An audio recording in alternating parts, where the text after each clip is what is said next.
healthy airways go hitchra quick. I just welcome you in Gaelic as show number 6 is dedicated to Ireland. Ireland, the Emerald Island, as named by Johnny Cash. To praise this wonderland, surrounded by the North Atlantic, the Celtic Sea, and the Irish Sea, one has no shortage for reasons. The fragrant wildflowers of Ireland, the gorgeous ginger-haired women, the music, the river dance, the castles, statues, and pedestrian bridges of Dublin. But the most important feature is the Irish people. Friendly, humorous, creative, chatty, with no dark agenda. Let's call them in their own terms, crack, which means fun, entertaining, cool. Today's menu is Irish, with my modifications which I name à la Renault.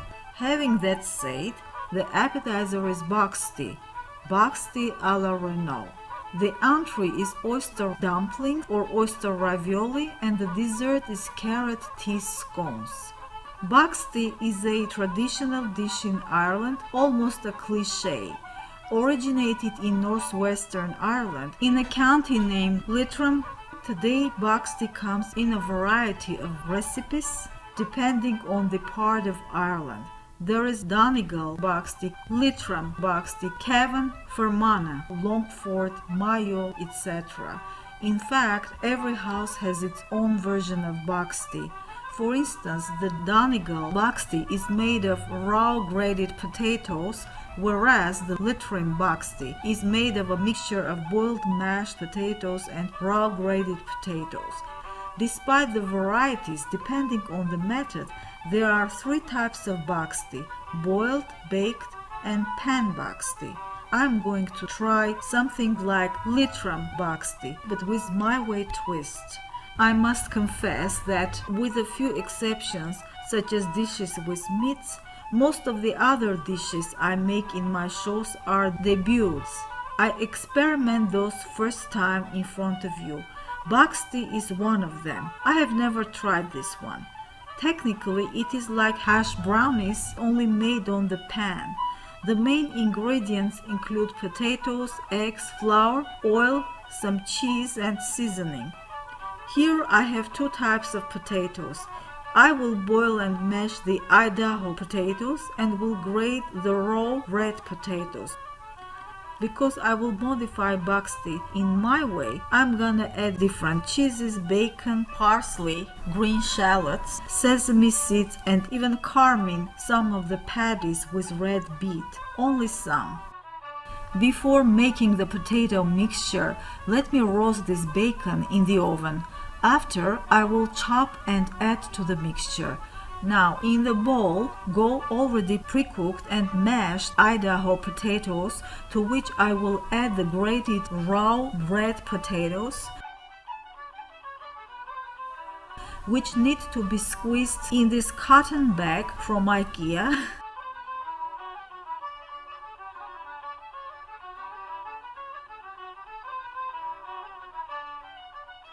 Extracting as much juice as possible.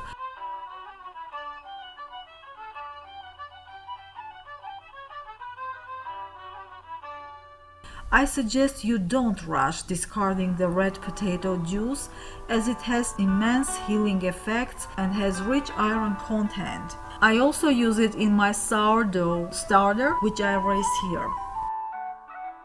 I mix the mashed and grated potatoes. I add 2 egg yolks and 1 egg white, as I don't want to be messy.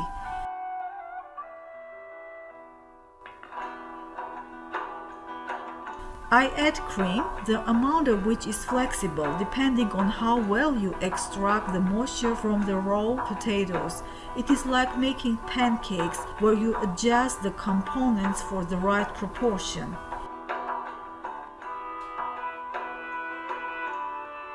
Next, I add all-purpose flour,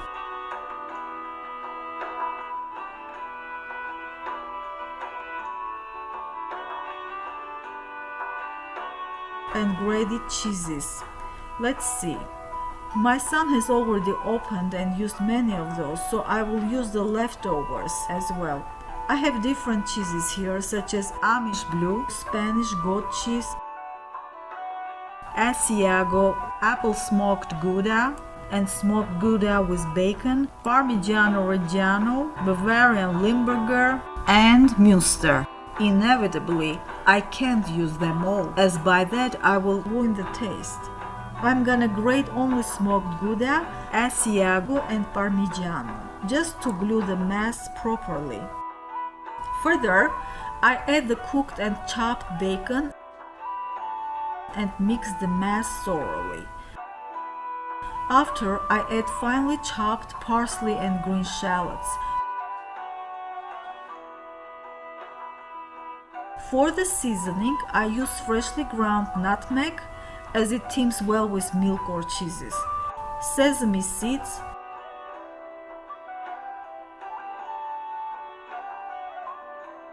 black pepper, and salt. I don't want to add anything else as it would be too desperate. I separate a handful of mixture to carmine with grated red beets to have two different colors of Boxty patties.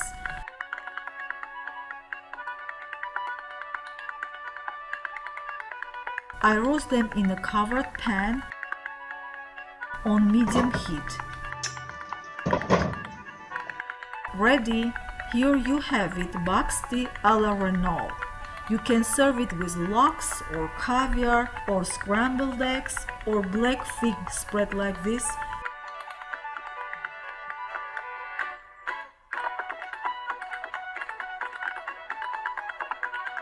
I will only add some berries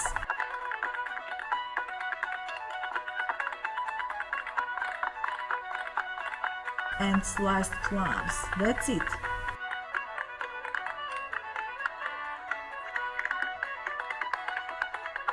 A good starter of the day. Try it.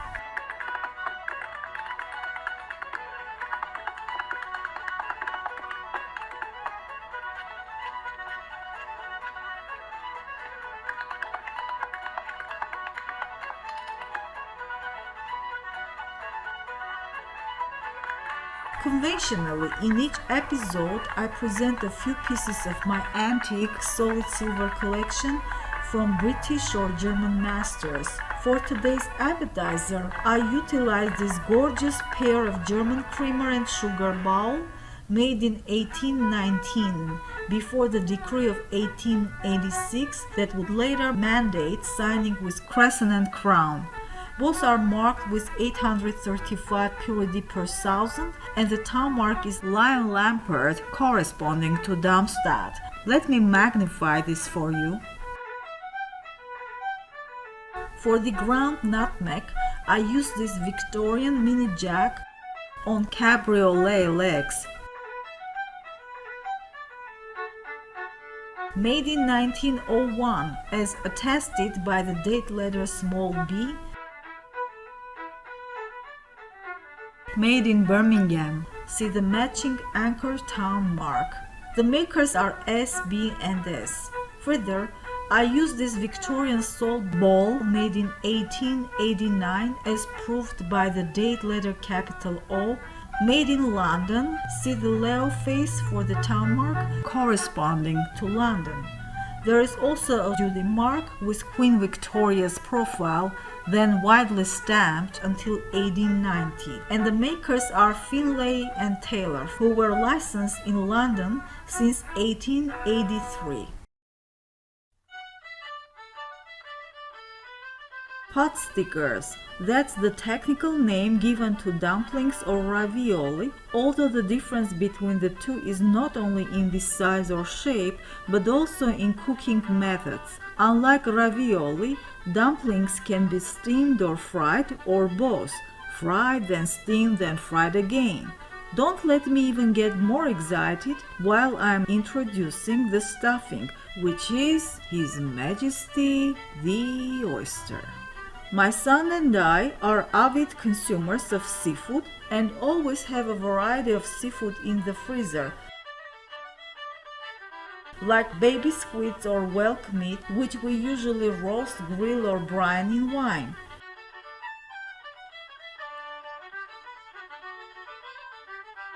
Yet today I focus on the oysters, the crown glory of the Irish cuisine. I do believe that dumplings with oysters is my original idea. I know some of you are already raising brows while thinking of clam chowder, bouillabaisse or linguine van Gogh. No, I have checked and still cannot find an existing recipe of dumplings with raw oysters. Let's try it, making the results as Irish as possible. For the dough, I use 1 egg yolk, 2 cups of all-purpose flour, salt and warm water. I then stir and mix until the formation of a soft and elastic dough.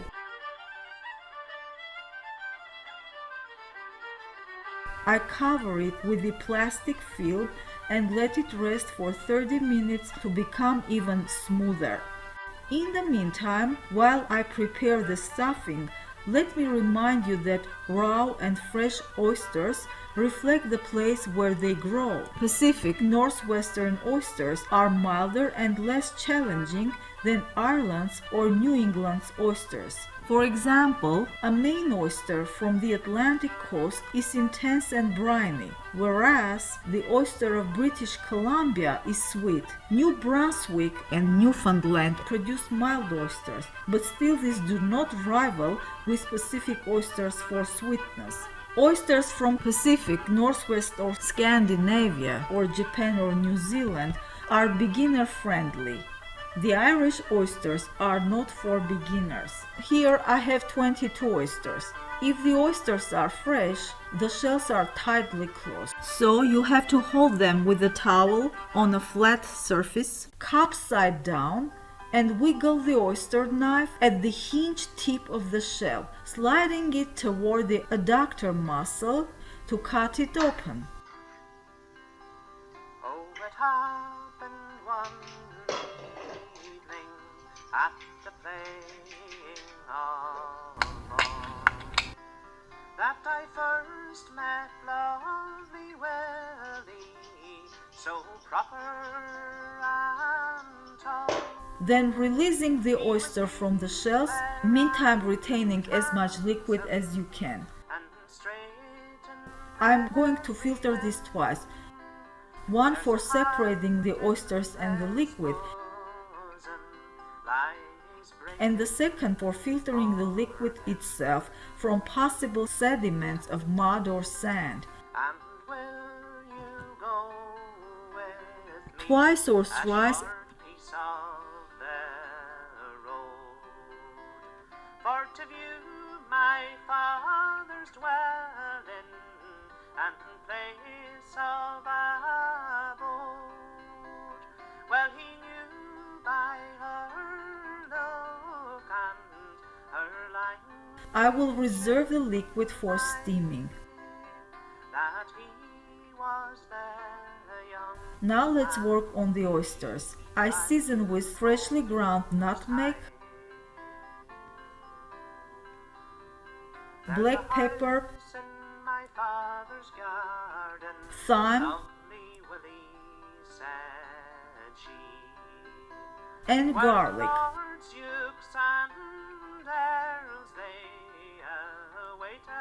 I do not salt them, as you noticed, as seafood already comes with enough natural content of salt. I coat the oysters with melted butter to ensure that they cook with the butter inside the dumplings.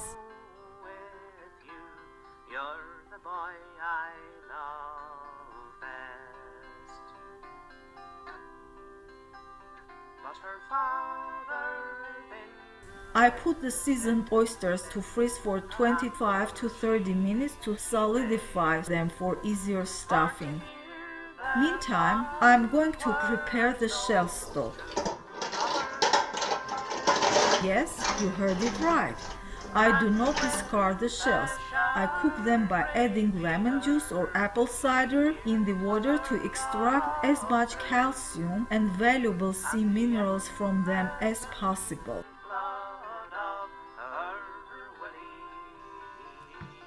I then filter the water twice or thrice as much as needed to achieve visible cleanness.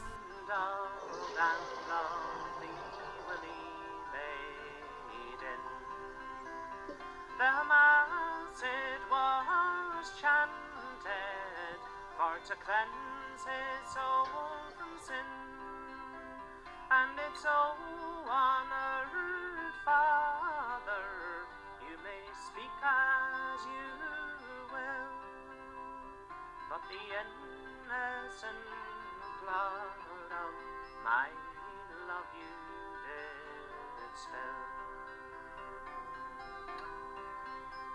So I will go off to some foreign country, where I shall know no one, and no one knows me, and there I will wander till I close my eyes in death, all for you, love. The dough has matured. Poke and deflate it if needed. Then cut into 4 even pieces.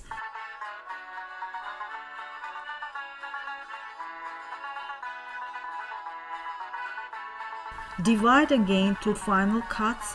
I have 22 oyster shells, each turning into 3 to 4 in diameter discs. By the way, the cuts do not have to be perfectly round. Another way is to roll and flat the entire dough and cut it with ravioli cutters like this.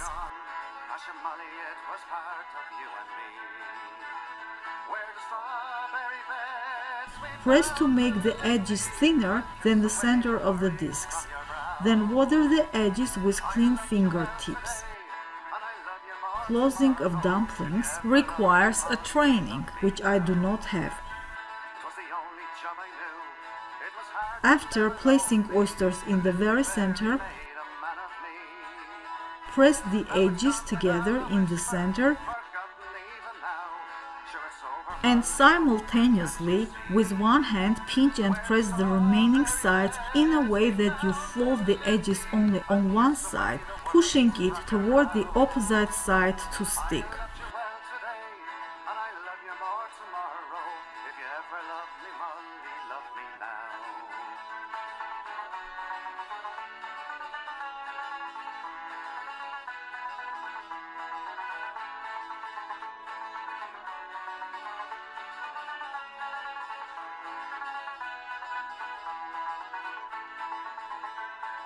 Now I'll tell me yarn, and I'll spend me days a-talking, and I'll hear them whisper Charlie's on the door.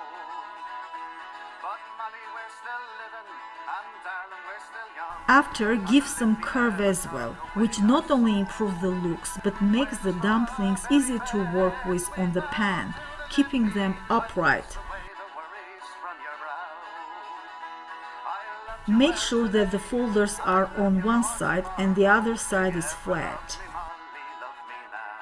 Place the dumplings on the non-stick, preheated and oiled pan on medium heat with closed lid. Fry for 2 to 3 minutes until the bottoms are brown. Then sprinkle with small amount of oyster juice and close to steam.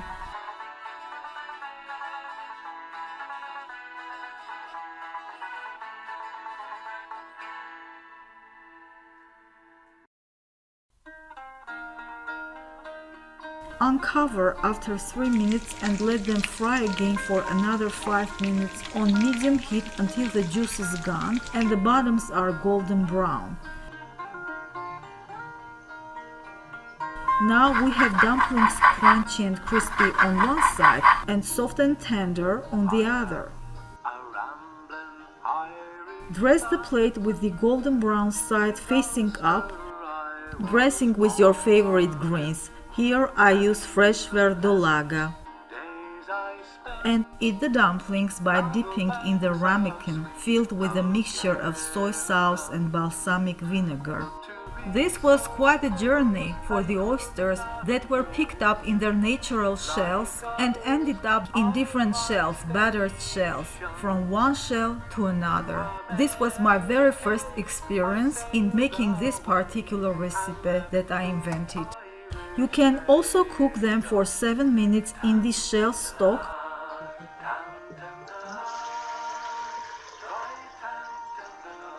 turning the meal into a fabulous soup.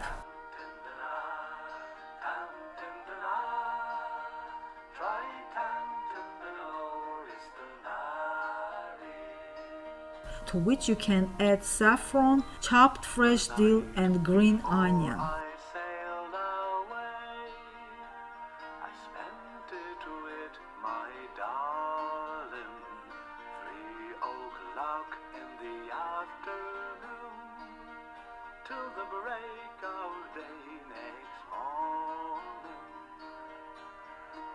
Believe me or not, this is what you get if you don't know what you're doing, which is surprisingly similar to what you would get if you did.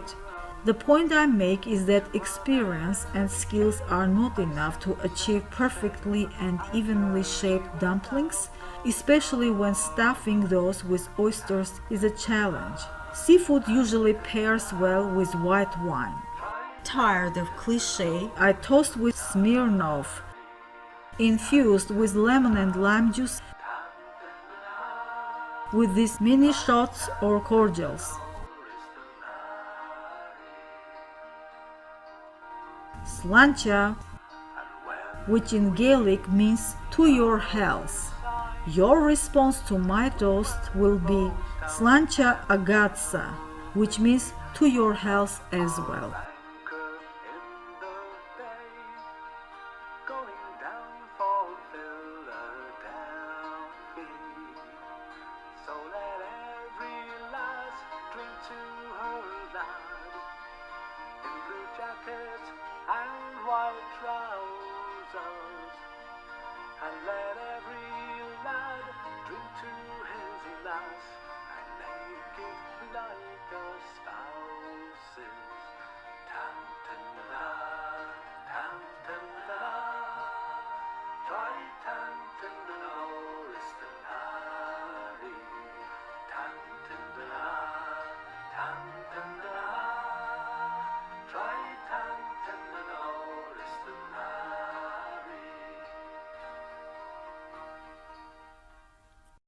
Scones, that's the first name in the list of Irish desserts, or as they name it, the afters. Today I'm going to bake my modified version, which may not be as cutty as the traditional one, but will be very tasty and comforting, I guess. I am experimenting with this recipe for the first time. I will enrich the scones with grated carrots, white walnuts, and dust them with green matcha tea to make them visibly Irish. The dough is made from 2 cups of flour. Here I have a mix of all-purpose flour and coconut flour.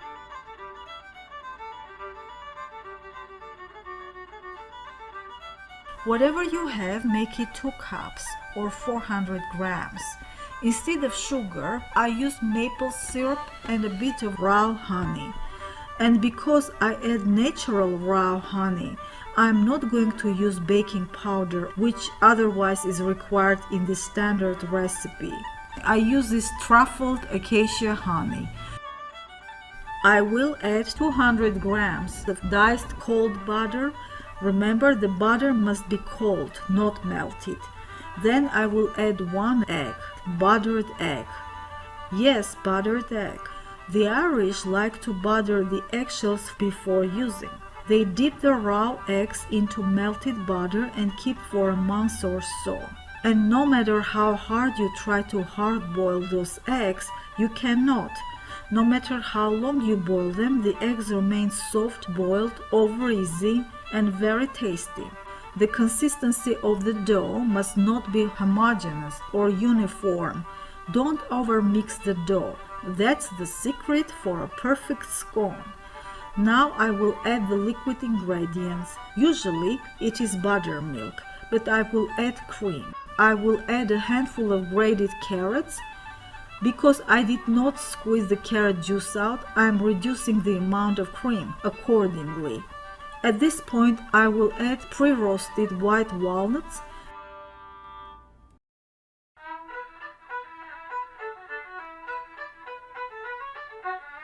Working with the Irish scone dough is much fun, as technically there is no work to do.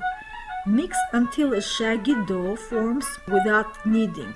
Just ball the dough like this and flat it by hands. No rolling pan is necessary. Then use cookie cutter for various shapes,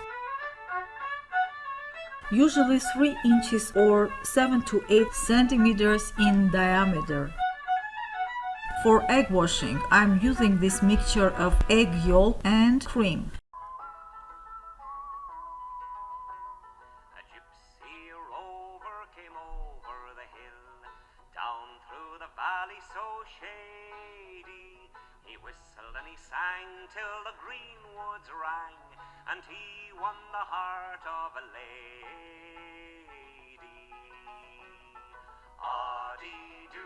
I egg wash the surfaces and put into the oven for about 40 to 50 minutes, 350 F or 180 Celsius until golden brown. She left her father's castle gate. She left her own fond lover. Then dust them with a mix of confetti sugar and matcha green tea for a hint of Ireland.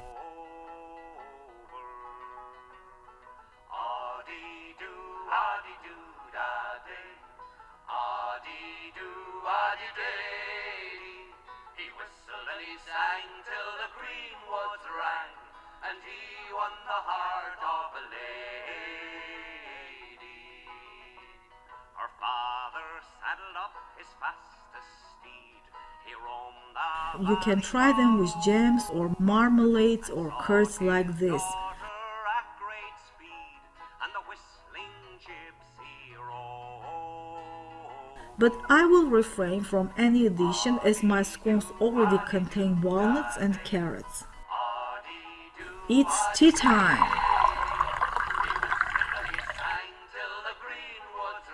If you opt to try something liquory, which in Irish is measured by pints, which they name pint, make sure you understand that when an Irish invites you for a pint, you are prepared for 3 pints, not 1, as whatever is said in relation to drinking must be tripled in your mind. He is no gypsy, my father, she said, but lord of these lands all over, and I will stay till my dying day with my whistling gypsy rover. Ah-dee-doo, da-day, ah-dee-doo, ah-dee-day. He whistled and he sang till the green woods rang, and he won the heart of the lady. In dessert section, I presented another piece of my solid silver collection. I bought this basket recently last October. It is from Chester, England. A 60-gram solid sterling silver Edwardian bonbon basket from Colen Hewer, made in 1907. Let me magnify. Here you see the lion passant for purity mark, also the town mark for Chester, which is 3 wet sheaves and a sword. In the catalog website, enter the town mark for Chester, open a page like this. The tabulation starts with the year of 1700, when Chester Assay Office was established by the Act of Parliament. The Chester office was closed in August of 1962, in case you are interested. Now on this page click on the date letter G and you will be navigated to another page for the date marks, where you will see the full mark of this basket made in 1907 during the reign of King Edward VII. So today this basket is 114 years old. I also used the Russian solid silver teacup holder, подстаканник, 875 purity silver, made in 1956 or 58 in the Kubachi style, which is gold plate with black cloisonné enamel. Ta sulagam gurbein tutiatnam asmoshiu. Slang.